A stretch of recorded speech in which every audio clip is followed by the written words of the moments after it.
మోక్షద ఏకాదశి వ్రత కథ ఈ వీడియో ద్వారా తెలుసుకుందాము.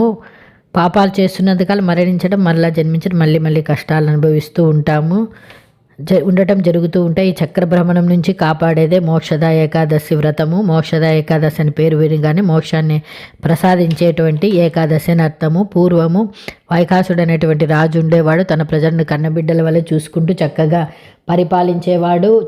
ఒకరోజు రాత్రి రాజుకు ఒక కల వచ్చింది. తన తల్లిదండ్రులతో సహా తన పూర్వీకులు నరకంలో నానా బాధలు పడటం చూశాడు. మరుసటి రోజు తెల్లవారుజామున రాజు తన పండిత బ్రాహ్మణులను సమావేశపరిచి తన కళ గురించి చెప్పాడు. రాజు బ్రాహ్మణులతో, నా పూర్వీకులు కళలో బాధపడటం చూడలేకుండాను, ఈ నరక బాధలు పోయే ఉపాయం ఏదైనా ఉంటే చెప్పమని కోరాడు. రాజు మాటలకు పండితులు బాగా ఆలోచించి, ఓ రాజా, ఇక్కడ సమీపంలోని పర్వతముని నివసించే ఆశ్రమం ఉంది, ఆయన మునిని దర్శిస్తే నీకు తరుణోపాయం చెప్తాడు అన్నాడు. వెంటనే పర్వతముని ఆశ్రమానికి వెళ్ళి తన పూర్వీకుల బాధను తొలగించమని అడిగితే పర్వతముని కళ్ళు మూసుకొని ధ్యానంలోకి వెళ్ళి, ఓ రాజా, మార్గశిర మాసంలో శుక్లపక్షంలో వచ్చే ఏకాదశిని మోక్షద ఏకాదశి అంటారు. ఈరోజు నువ్వు నీ రాజ్యంలోని వారందరూ ఈ వ్రతాన్ని భక్తి శ్రద్ధలతో ఆచరిస్తే ఆ పుణ్యఫలాన్ని మీ పూర్వీకులకు దారిపోస్తే వారికి నరక బాధల నుంచి విముక్తి కలుగుతుందని చెప్పాడు. దానితో రాజు వైశాఖ వ్రతాన్ని ఆచరించి పుణ్యఫలాన్ని పూర్వీకులకు ధారపోస్తాడు. రాజు ప్రజలు మోక్షద ఏకాదశి పుణ్యఫలాన్ని అర్పించి ఆకాశం నుంచి